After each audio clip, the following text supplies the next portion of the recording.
Today we're talking about the Kratos gas block. I want to share with you all why I think that is one of the best gas blocks on the market, and then also kind of a new way to attach your gas block to your barrel, or not necessarily a new method, but a new process. Guys, welcome back to the channel. If this is your first time here, welcome. My name is Craig and I have a company called Hodge Defense. If you're in the Houston area, we would love to have you come train with us. Websites down below, as well as some links. If you want to support the channel, we would definitely appreciate that. We're going to talk about the gas block itself, and I'm going to roll in some pictures. There's not so much, the reason why I like the gas block, it's not made of some special materials, right? But there's some things, some design features that were implemented into the gas block, some tolerances, and then some extra little things that you guys would appreciate. So first off, you can get them in 750, 625, different barrel journal diameters. I'm a 750 guy. That's what this is. Off the bat, and this is a great addition that they include. You get 2 roll pins for your gas block, right? Because guys, we know how small those things are and they are easy to lose. They also include 3 set screws, right? That lock the gas block to the barrels. Not 2, but 3. And then also, cool thing, you guys also know, how do you find the Allen head key or the Allen key that goes to the gas block, right? It's usually the one that is all bent up and twisted. The Kratos set screws are actually the gas block key. It's a little bit beefier than the others, so great job on that. Really appreciate it. You get 2 roll pins. You get 3 set screws, right, for the bottom. That's the additions. Let's talk about the designs. In addition to the tolerance, so it's a pretty snug fit, so the tolerance on the barrel journal is pretty tight. There's really two additions that you guys need to look at. So first off, I'm going to roll in some pictures. You've got a hole on the front of the gas block. Essentially what that's designed for, those of you who have wanted to change out gas blocks, change out gas tubes, you know how much of a pain it is once you've shot that, trying to pull that out. That hole in the front allows you to take a small punch, stick it in there, and then knock that gas tube out. So that's a great addition. The addition that I find the most beneficial, and this leads into the install method that I learned from Josh over at Hodge Defense. I'll roll in some pictures of this. Guys, we all know that the gas port sits directly underneath that first hole that for the set screw.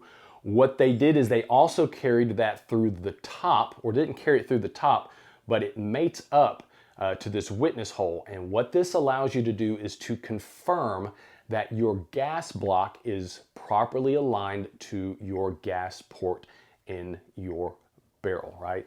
So you can stick a small drill bit or some small pin down in there if you need to, just to verify that it is aligned properly. If you don't have this hole, a quick tip: take a piece of like uncooked spaghetti, right? And what you need to do is you can actually stick it into the barrel, right, without the gas block, break it off at the very top, put the gas block on. You can set 1 set screw and then kind of turn it upside down. And if that piece of spaghetti falls through and you can see it through the barrel, then you know it's pretty much aligned.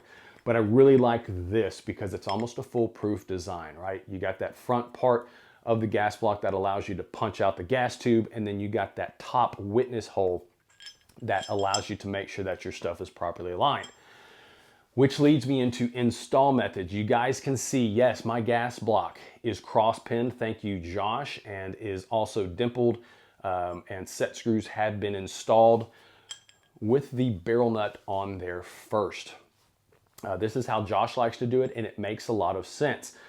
Part of it is because when he is building guns, he can crank a lot of these out and have them ready to go, install them on the upper receivers, kind of basically knocking out one process at a time instead of going from this to this to this to this and then repeating the process multiple times. But one of the reasons why I like this is because attaching attaching the gas block to the barrel, it allows you to get access to that top hole to make sure that your gas block is aligned as you are pinning and set screwing the gas block. So it allows proper 100% confirmation that your gas block is aligned. This barrel nut is for Hodge Defense. I believe it's an S-lock. And yeah, so this barrel is going to find its way on an upper receiver fairly soon. But we know when we put the barrel into the upper receiver, we can screw it down on a gas or screw down on the barrel nut. It is really, really easy to take that gas tube, slide it in that upper receiver, and then put it back into the front gas block. It also gives you a lot more rigidity when you're trying to install that gas tube. We all know how much of a pain in the butt it is to keep that gas block still while we put the gas tube in and then we install the roll pin, right? Not one of the easiest things to do in life. So it gives you some stability, makes that a little bit easier. If you don't prefer this method, you want to go the old school way, check out Big Tech's. They've got through FCD, they have a gas block jig that basically stabilizes it when you put your gas tube and roll pin in there. But nonetheless, this is how I'm gonna do it forward, and I don't know, I say this now, but I don't know how much longer it's gonna, or how many more rifles I'm gonna build, because I just got through doing one of my favorite, kind of my wish list gun, which is my Hodge. But yeah, guys, doing the gas block install first, pinning it if you want to cross pin, but putting the set screws and then using the top witness hole after you have put your barrel knot on there, that makes sure 100% your gas port is aligned up with your block. You can assemble that to the upper receiver and then put your gas tube on there. It's pretty straightforward. And then from there, muzzle device and all that stuff. But yeah, Kratos gas block, love it. Love the features that they put in that, as well as the added extra roll pin, extra set screw, and then the new way that Josh over at Hodge Defense, he assembles his stuff. It really just makes a lot of sense. Being able to confirm that the gas block is aligned with the gas port, securing everything, and then we can install and then go from there. So guys, thank you so much for watching. If you got any questions, put them down in the comments section. We'll get to them as we can. Guys, be safe, be smart, be skilled. We'll catch you on the next one.